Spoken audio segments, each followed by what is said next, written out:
মই অখিল গগৈ ডাঙৰীয়াক এষাৰেই ক'ম যে এতিয়া যেতিয়া এটা সশস্ত্ৰ সংগঠনে চৰকাৰৰ লগত আলোচনা কৰিব বিচাৰে তেতিয়া চিজ ফায়াৰ ঘোষণা কৰে, যুদ্ধ বিৰতি।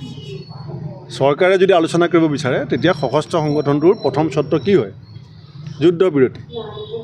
এফালে কংগ্ৰেছক গালি পাৰি থাকিব, এফালে মিতুতা কথা কৈ থাকিব, দুটা সমান্তৰালভাৱে হ'ব নোৱাৰে। মইতো কৈয়ে আছোঁ যে বিজেপি বিৰোধী প্ৰত্যেকটো দল, প্ৰতিটো সংগঠন, প্ৰতিজন ব্যক্তিক আমি একেলগ হোৱাটো বিচাৰিছোঁ। কিন্তু তাৰমানে এইটো নহয় যে হোৱাই নোহোৱাই আপোনাক যধে মধে সমালোচনা কৰি থাকিব আৰু আপুনি কেৱল চব কথা বাদ দি পেলাই ৰাজহাড় বেকাৰ কৰি পেলাই বন্ধুত্ব কৰিব, এইটোতো সম্ভৱ নহয়। সেইকাৰণে মই তেখেতক এষাৰেই ক'ম, যদি সঁচি অৰ্থত বিজেপি বিৰোধী শক্তি হিচাপে আমি যোনে নিজক পৰিচয় দিব বিচাৰোঁ, আমি কিছুমান সৰু কথাক বাদ দিবলৈ শিকিব লাগিব।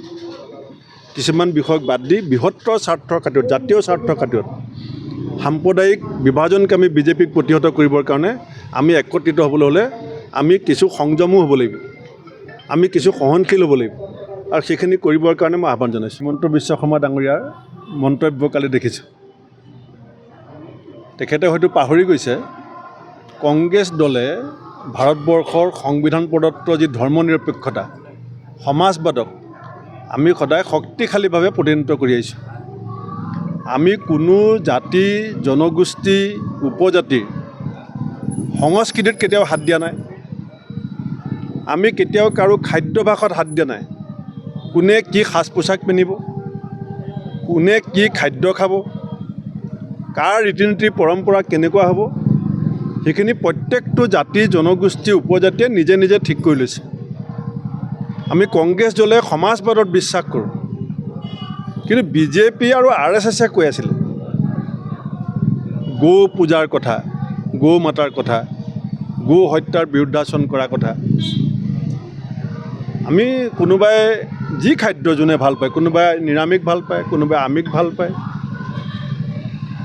চবেই নিজৰ নিজৰ ৰীতি নীতি, পৰম্পৰা, সংস্কৃতি, খাদ্যভাস, সাজ পোছাক স্বতন্ত্ৰভাৱে মানি অহাৰ যিটো স্বত্ব, যিটো দেশৰ সংবিধানে দিছে, সেইটো কংগ্ৰেছ দলে প্ৰতিনিধিত্ব কৰে। বিজেপি এতিয়া চাওলুং চুকাফাই যেতিয়া অসমলৈ আহিছিলে, সেই সময়ত তেওঁ বহুত সৰু সৰু ৰজাক পৰাজিত কৰি নিজৰ দখললৈ আনিছিলে বহুত ৰাজ্য। কিন্তু ভাষা জাপি দিয়া নাছিলে চুকাফাই, সংস্কৃতি জাপি দিয়া নাছিলে। চুকাফাৰ যি নিজৰ ধৰ্ম আছিলে, সেই ধৰ্ম সেই বাকীসকল পৰাজিতসকলৰ ওপৰত জাপি দিয়া নাছিলে।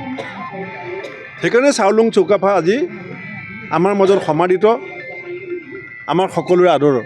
আমি তেওঁ আদৰ্শক সেইকাৰণে সন্মান জনাওঁ যে পৰাক্ৰমী ৰজা হোৱাৰ স্বত্তেও নিজৰ ধৰ্ম, নিজৰ সংস্কৃতি, ৰীতি নীতি আনৰ ওপৰত জোৰ জুলুম জাপি দিব বিচৰা নাছিলে, যিটো বিজেপি আৰু RSSে অসমত কৰিব বিচাৰে। আৰু উজনি অসমত আহিলে বেলেগ কথা কয়, ইয়াত যাক মিয়া বুলি কয়। তেতিয়া কালি মুখ্যমন্ত্ৰীয়ে কি কৈছে যে ভূপেন বৰাই যদি লিখি দিয়ে তেতিয়া বিজেপিয়েও সেইটো খোৱা বন্ধ কৰি দিব। তাৰমানে কি? আগতে কি কৈ আছিলে?